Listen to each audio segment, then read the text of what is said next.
Germany's Green Party, for the first time, sees a chance to lead the German government. Today they presented a candidate for Chancellor in the next election. Germany's environmentalist Green Party on Monday nominated their co-leader to make the party's first bid for the Chancellery in the country's September general election. Today is the beginning of a new chapter in our party, and if we do well, also for our country. Recent polls have shown the Greens running second behind the ruling Union Party of German Chancellor Angela Merkel. Baerbock, while announcing her bid, stressed her party's core issue. Climate protection is the task of our time, the task of my generation, and accordingly I want the policies of a new federal government to make climate protection the guiding principle for all areas. Their party programme proposes speeding up the country's exit from coal-fired power, raising carbon prices and massively increasing infrastructure spending. Baerbock has been a lawmaker in the national parliament since 2013, but she lacks government experience. Democracy thrives on change. Yes, I have never been Chancellor, nor have I ever been a minister. I am running for renewal. Others stand for the status quo. The Greens are in opposition nationally but sit in 11 of Germany's 16 state governments. The September election is seen as unpredictable because Merkel isn't seeking re-election. Her Union Party is experiencing an increasingly heated standoff over who should succeed her. Supporters fear it could cause lasting damage. Whatever the election outcome in September, the Greens may hold the key to forming the next government. Last week, the printing plant of the Epoch Times newspaper in Hong Kong was attacked by 4 masked intruders. A Chinese novelist says he believes the Chinese Communist Party, or CCP, was behind the attack and targeted the newspaper over fear of what they report. NTD's Lily Zhou has more. Novelist Pu Zhang says the attack last week on one of the Hong Kong's independent media comes as no surprise to him. He noted this is the 5th time the Epoch Times printing plant has been targeted. He said it was inevitable and that there will likely be more attacks in the future. Since day one, when the CCP took power, the single most important thing has been control. It will not only control the society, but also the media too. It wants to control what you think in your mind and what you can say, so the existence of the Epoch Times is increasingly threatening to the CCP. Zhang says he believes the Chinese communist regime is behind the attack, both this one and in the past too. He says it's part of the CCP's campaign to maintain control over Chinese people in the mainland and also in Hong Kong. Zhang says independent media outlets in Hong Kong have largely disappeared in recent years. That's aside from state-owned CCP media outlets that promotes the voice of the party. He says the region's 2 main pro-democracy newspapers, the Epoch Times and Apple Daily, are outside of the Communist Party's control and are therefore its main targets. The Epoch Times is an incredible media outlet. As its impact grows in Hong Kong and around the globe, the CCP is terrified. Apple Daily's founder Jimmy Lai was sentenced to 14 months in prison last week for participating in pro-democracy protests. Zhang says many people, himself included, are worried about Hong Kong. My books that are only fiction, when they were being sold in Hong Kong, the store would suddenly shut down. My novel doesn't have any political stance. It's just a novel, a love story. The CCP is even afraid of a love story. Zhang reveals that it took him a while to find a publisher willing to publish the English translation of his novel, A Tibetan Girl Called Atta. The novel is set against the backdrop of the Tibetan unrest in 2008. Some publishers, some English publishers, are afraid of the CCP. You know, in the UK they were happy when they received the novel, but then after reading it, they were afraid of publishing it. Pu Zhang from Chengdu, China, is the Chinese translator of the award-winning family biography Wild Swans, Three Daughters of China.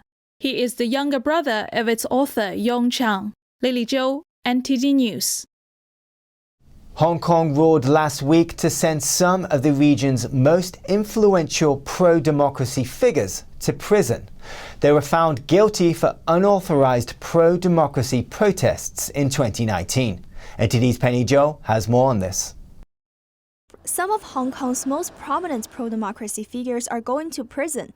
On Friday, the city's father of democracy, Martin Lee, was sentenced to a suspended 11 months in jail. 7 former opposition lawmakers will also be jailed from 8 to 18 months.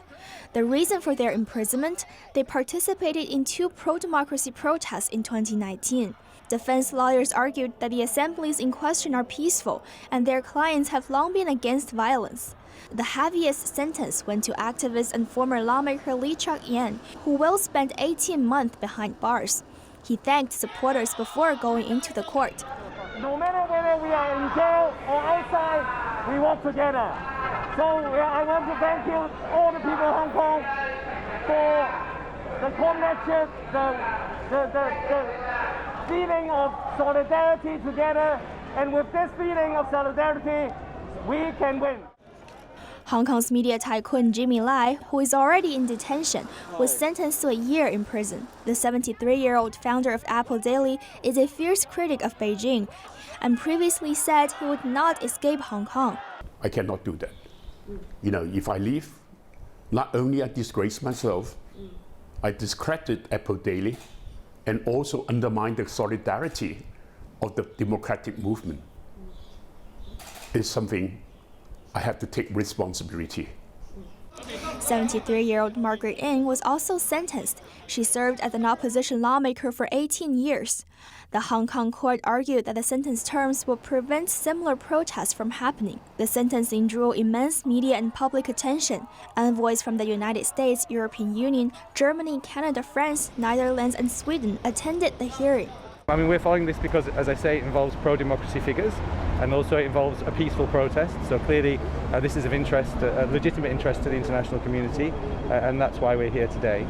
The sentencing came after Beijing implemented a law in Hong Kong that criminalizes criticism against Chinese and Hong Kong authorities. Earlier this month, Beijing changed the city's electoral rules to ensure only those loyal to Beijing can be in power. Penny Zhou, NTD News. The U.S. Defense Department confirms that a leaked video taken in 2019 shows an unidentified flying object. The Pentagon says multiple photos and a video of UFOs moving through the clouds were taken by Navy personnel. The military's Unidentified Aerial Phenomena Task Force is investigating these phenomena. One appears to be triangle-shaped, another shaped like an acorn. Another one is described as a metallic blimp. Beyond confirming that the phenomena are unexplained, the Pentagon says it will not provide additional information for security reasons. The lockdown hit small businesses hard, with many people across the country losing their jobs. But in spite of this, some people took the step to launch new business ventures. NTD's Jane Worrell met with a woman who opens her shop on a London high street during lockdown. I've had a lot of people stopping and saying, wow, you're very brave, or congratulating me on doing it at such a strange time. Chrissy Ryan opened her bookshop on the high street during lockdown, selling books through the entrance before people were allowed to come in. It was on the 1st of February that I thought, we have books, we have people who want to buy books, and they can't come in, but let's put the shutters up and get the community excited. And the response was amazing. Our social media following just quadrupled overnight. We've had people come already from different parts of London and people saying they're going to come from Newcastle when they can. This business had always been a dream, as she rediscovered during lockdown 1. Over the first lockdown, I came across my old childhood diaries, and it's quite funny now reading them back, because when I'm about 13, I'm kind of dreaming of having my own bookshop. So it's quite funny now looking back and going, well, here I am. Working in a bookshop and in publishing after graduating gave Chrissy the experience to make it a reality. She had the idea to create a wine bar and social space in a bookshop, and originally planned to open before lockdown 3. the way that I've had to view it is that it's given me this very soft launch, and I probably would have had a huge launch and a big party and, you know, and really, really gone for it with lots of events and all that kind of thing. But it's actually meant that I've had to focus on what are the things that are going to build our audience rather than kind of all the bells and whistles. It's made me create something that I think and hope will be long lasting. Months of restrictions means there's demand to go shopping in person again now lockdown has eased. It's been really fun watching her do her business during lockdown and being able to still sell the books, but it's great to actually see it in person. After a year of kind of lack of connection, hopefully this is a space that brings people together and creates that connection through books. On day 4 of opening to customers here in Islington, North London, her focus is on connecting with both the local and international community, who share a love of socialising and reading. Jane Werrell, NTD News, London. Do you know a district in England is called South Holland? And just like Holland, a town in the district is famous for tulips and was once home to the UK's tulip industry. The small market town of Spalding is holding its annual festival of tulips. With colourful tulips bathing in the sun, the small market town of Spalding on the South Holland district is holding an annual festival of this well-known spring flowering bulb. At Springfield Festival Gardens you can see over 80,000 tulips of 80 different varieties, including fringe tulips. And these are relatively new introductions into the bulb world. There's more and more of these becoming available. It's one of these bulbs that people either really, really like or loathe. Some traditionalists don't like it at all. Spalding was once home to the UK's tulip industry. It still bears a red tulip in the town sign. It used to host one of the biggest flower festivals in Britain, the Flower Parade at Spalding, with its magnificent floats in all colours of the rainbow. But as the industry became increasingly mechanised, Spalding's bulb industry declined. Years ago, people used to travel to come and see the tulips in the fields. Unfortunately, that no longer happens. We don't have the tulips in the fields as we did before. The festival is running low-key this year to avoid attracting large crowds, as the UK begins to ease lockdown restrictions. But on a sunny morning, locals are taking advantage of the opportunity to get out of their houses and enjoy the colourful displays. And it's been really good to see everything, and everything's so pretty. And it really makes it feel like spring, and it makes it feel not only the flowers are opening up, but hopefully the country's opening up. And it's been really gorgeous to come here. Springfield's Festival Gardens has been open since 1966. They're free to enter and are open all year. The gardens are maintained by charity Springfield's Horticultural Society.